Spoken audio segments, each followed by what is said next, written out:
Integration के second lecture में आज हम बात करेंगे मेथड ऑफ इंटीग्रेशन। ठीक है, मेथड ऑफ इंटीग्रेशन में फर्स्ट मेथड जिसका नाम है सब्स्टिट्यूशन मेथड। आज बेसिकली पूरा डिस्कशन सब्स्टिट्यूशन मेथड के ऊपर ही चलेगा। ठीक है, तो आइए देखते हैं सब्स्टिट्यूशन मेथड क्या है।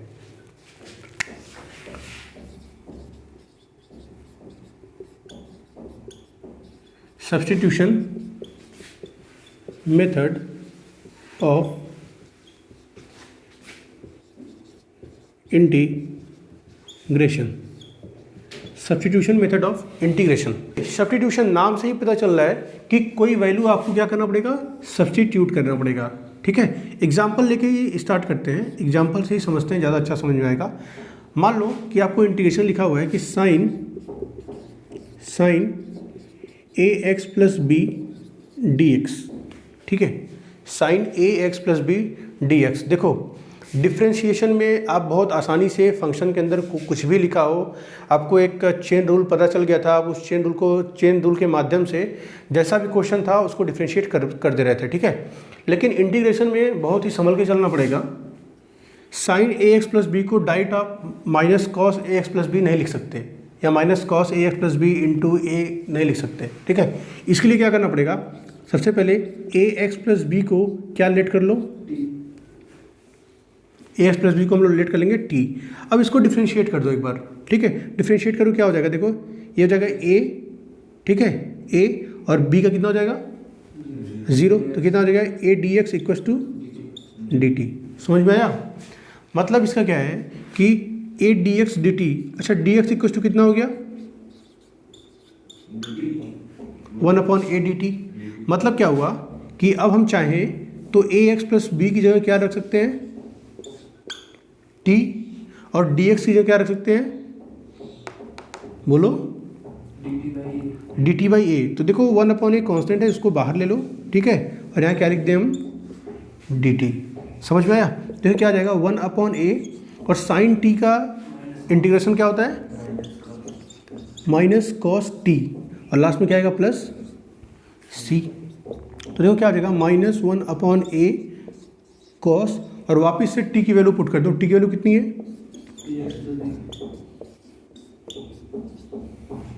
ठीक है, थोड़ा इसको दूर लिख दो। समझ में आया? ठीक है, एक और क्वेश्चन देखो।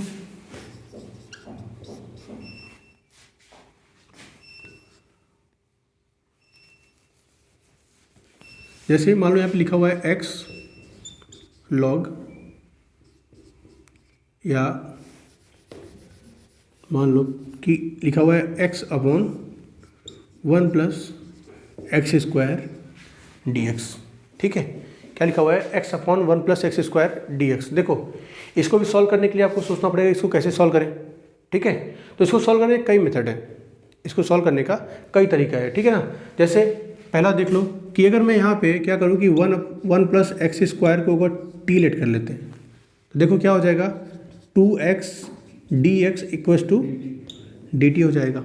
ठीक है, मतलब देखो 2x dx equals to D T, X D X तो ऊपर लिखा हुआ है, 2 लिखा है क्या, नहीं, तो क्या करो कि 2 को इधर लेके आ जाओ, तो कितना हो जाएगा डी टी बाई 2।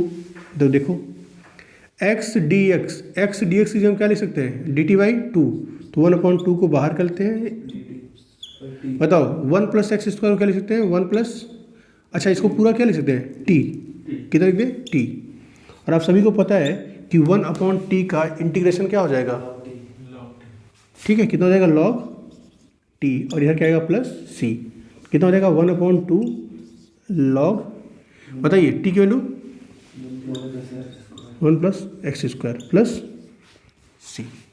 समझ में आया कि नहीं? समझ में आया? दोनों क्वेश्चन नोट करिए। एक क्वेश्चन करो, इंटीग्रल ऑफ कॉस, और यहाँ हो जाएगा बी एक्स प्लस सी। ठीक है, या बी एक्स प्लस डी कर लो, b x plus d x.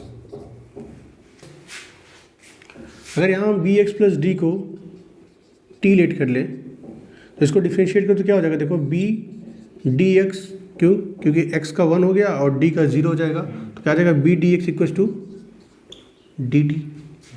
समझ में आया? तो मतलब डी एक्स इक्वल टू कितना हो जाएगा 1/b dt। ठीक है, अब देखो यहाँ हम लिख सकते हैं इसको कि cos bx प्लस डी को लिख सकते हैं t, और dx की जगह क्या लिख सकते हैं 1/b dt। देखो 1/b कांस्टेंट है, बाहर कर लो और यहाँ क्या हो जाएगा dt। समझ आया? तो 1/b cos t का क्या होता है इंटीग्रेशन sin t, लास्ट में क्या आएगा प्लस c, और 1/b sin t की वैल्यू पुट कर लो, क्या है bx प्लस। समझ में आया कि नहीं? ठीक है। अच्छा एक बात और देखो, अगर कोई एक सिंपल ऐसा फंक्शन लिखा हो जैसे, अच्छा मान लो अगर ये फंक्शन रहता, मान लो ये फंक्शन रहता आपका और इस फंक्शन को डिफ्रेंशिएट करना होता, ध्यान दो बोर्ड पे, अगर इसको डिफ्रेंशिएट करना होता तो क्या करते, dy बाई डी एक्स क्या आ जाता बताओ, minus sign a x plus B into A. Similarly बिल्कुल इसमें भी सेम करना है, कॉस का इंटीग्रेशन करो, कॉस का इंटीग्रेशन कितना होता है, क्या होता है sine B x plus D. अब आप क्या करते थे, वहाँ इसका इंटीग्रेशन करके मल्टीप्लाई करते थे, यहाँ पे अरे सॉरी उसका डिफ्रेंशिएशन करके मल्टीप्लाई करते थे, यहाँ पे इसका भी डिफ्रेंशिएशन ही करो, क्या करोगे, और उसको क्या करोगे, देखो सेम आंसर है कि नहीं, सेम आंसर है कि नहीं? ठीक है, तो अगर सिंपल फंक्शन आया तो उसको डायरेक्ट सॉल्व किया करो, कॉस का इंटीग्रेशन और अंदर का डिफ्रेंशिएशन, लेकिन कहाँ पे, डिवाइड में। समझ में आया? जैसे अगर मैं लिखूँ यहाँ पे कि साइन, मैं लिखूँ यहाँ पे कि integration of sine M X D X, जल्दी से बताओ क्या हो जाएगा, हाँ minus cos M X upon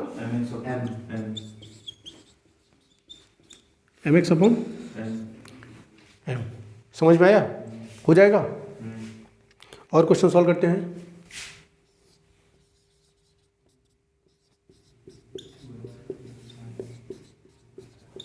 करो इसको सॉल्व।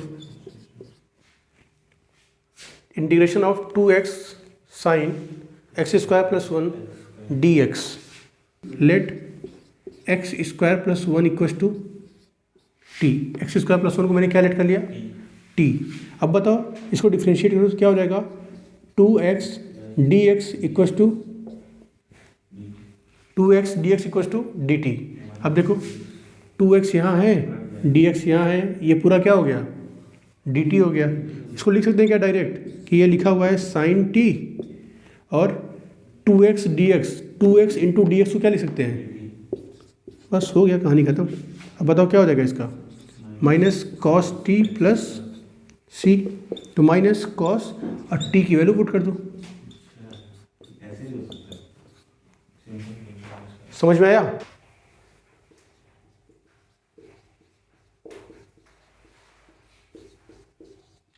ये क्वेश्चन सॉल्व करिए, sine cube x into cos cube x D x. हाँ यहाँ पे कॉस को स्क्वायर कर लो, sine cube x into cos square x D x. कैसे सॉल्व करेंगे, सोचो, किसको टी लेट करेंगे, क्या फंक्शन बनेगा, सोचिए थोड़ा इसके बारे में। देखो लिखा है sign cube x into cos square x D x. देखो इनमें से किसी एक को अगर तुम टी मान लो, साइन एक्स को भी टी मान रहे हो तो उसका डिफरेंशिएशन क्या होता है, कॉस एक्स होता है, और कॉस एक्स को टी मान रहे हो तो उसका डिफरेंशिएशन साइन एक्स हो जाएगा। लेकिन आपको ध्यान देना पड़ेगा कि आपको डिफरेंशिएशन, सॉरी इंटीग्रेशन की बात कर रहा हूँ, आपको ध्यान ये देना पड़ेगा कि आपको इंटीग्रेशन साइन एक्स का पता है, कॉस एक्स का पता है, लेकिन साइन स्क्वायर एक्स या कॉस स्क्वायर एक्स का नहीं पता है। आप इसको डिफरेंशिएशन के तरीके से चेन रूल लगा के सॉल्व नहीं कर सकते। आपको साइन स्क्वायर एक्स का डिफरेंशिएशन नहीं पता है, कॉस स्क्वायर एक्स का डिफरेंशिएशन नहीं पता है, तो पहले साइन स्क्वायर एक्स आएगा या कॉस स्क्वायर एक्स आएगा, इसको आपको ब्रेक करना पड़ेगा। कैसे ब्रेक करना है, ये जितना क्वेश्चन प्रैक्टिस करोगे उतना समझ में आएगा। ठीक है, देखो इसको कैसे सॉल्व करेंगे, इसको कर लो sine square x into cos square x. एक साइन एक्स को मैं यहाँ लिख लेता हूँ, चलेगा? अच्छा बताओ, इस साइन स्क्वायर एक्स को मैं लिख सकता हूँ 1 माइनस कॉस स्क्वायर एक्स। ये कितना हो जाएगा, cos square x into sine X D x. ठीक है। देख कॉस कॉस ज़्यादा दिख रहा है तो एक काम करो कि कॉस एक्स को क्या मान लो, टी। ठीक है, let cos X equal to T. Cos X equal to T है तो क्या हो जाएगा, minus sine X D X equal to D T. ठीक है, अब ध्यान से देखो, 1 माइनस कॉस स्क्वायर एक्स को क्या लिख सकते हैं, कॉस स्क्वायर एक्स को क्या लिख सकते हैं, इनटू, आप मुझे बताइए साइन एक्स डी एक्स की वैल्यू क्या है, माइनस डी टी। कितना है, माइनस डी टी। तो माइनस यहाँ लिख के यहाँ डी टी लिख दे डायरेक्ट, कोई दिक्कत, कोई दिक्कत नहीं होनी चाहिए। देखो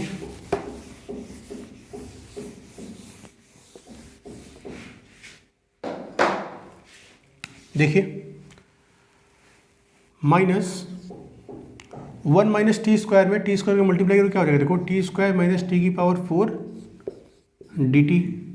और अभी कुछ देर पहले ही आपको समझाया था कि अगर बीच में माइनस या प्लस साइन आ जाए तो उसको हम क्या कर सकते हैं, सेपरेट कर सकते हैं। ठीक है, या तो ये ब्रैकेट लगाओ, या तो ये ब्रैकेट लगाओ, या तो फिर क्या कर दो, इस माइनस का मल्टीप्लाई कर दो, यहाँ हो जाएगा माइनस, यहाँ हो जाएगा प्लस। ठीक है, अब इसको आप इंटीग्रेट कर दो, क्या आ जाएगा, टी स्क्वायर है तो उसका क्या हो जाएगा, टी क्यूब बाई 3। इसका बताओ, बाई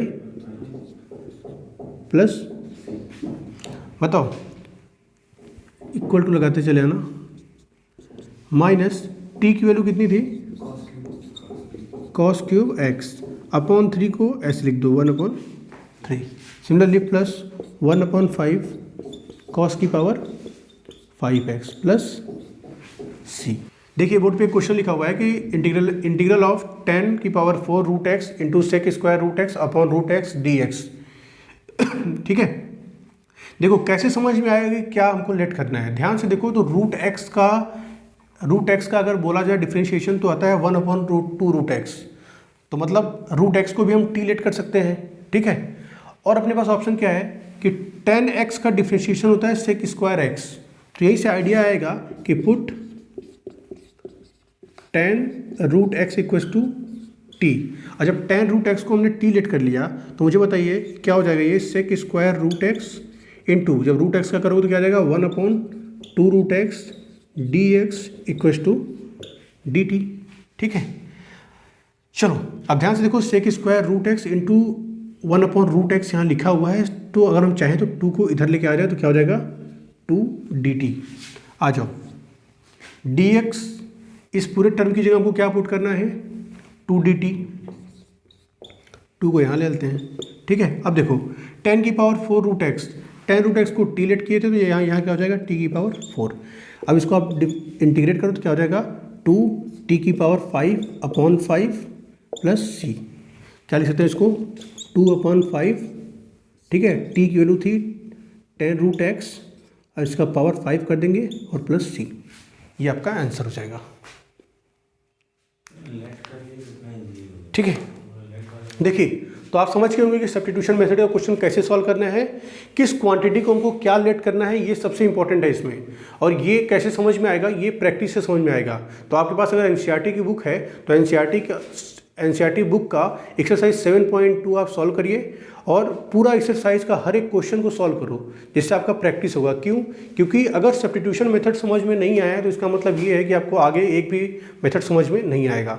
तो आप पूरा एक्सरसाइज को प्रैक्टिस करिए। कोई भी डाउट रहता है तो कमेंट सेक्शन में डालिए। तब तक के लिए जय हिंद, जय भारत।